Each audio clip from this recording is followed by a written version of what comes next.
ক্ৰীড়াংগনত উজলিছে বিশ্বনাথৰ জৱাহৰ নবোদয় বিদ্যালয়। AGFIৰ ৰাষ্ট্ৰীয় বক্সিং প্ৰতিযোগিতালৈ যোগ্যতা অৰ্জন। সাজু 3 খেলুৱৈ। আশাবাদী বক্সিং প্ৰশিক্ষক বিকাশজ্যোতি বৰা।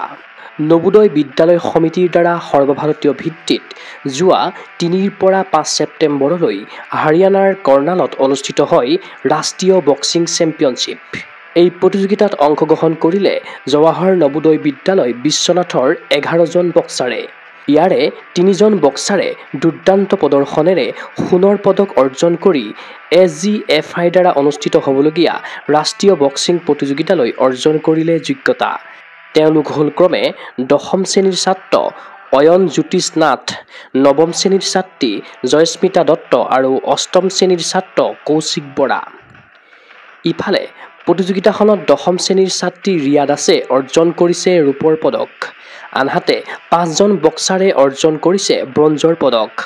ব্ৰঞ্জজয়ী খেলুৱৈসকল হ'ল ক্ৰমে দ্বাদশ শ্ৰেণীৰ ছাত্ৰ শংকৰজ্যোতি পাটগিৰি, একাদশ শ্ৰেণীৰ ছাত্ৰ সফেনছ, 10ম শ্ৰেণীৰ ছাত্ৰী সুমন চৌহান, 8ম শ্ৰেণীৰ ছাত্ৰ যশৰাজ বৰ্মন আৰু 7ম শ্ৰেণীৰ ছাত্ৰী তনুজা দেৱী। আগন্তুক AGFI ৰাষ্ট্ৰীয় বক্সিং প্ৰতিযোগিতাতো 3 বক্সাৰে পদক অৰ্জন কৰিব বুলি আশাবাদী বিদ্যালয়খনৰ বক্সিং প্ৰশিক্ষক Bikashjyoti Bora. News desk report, Gogo sports NA।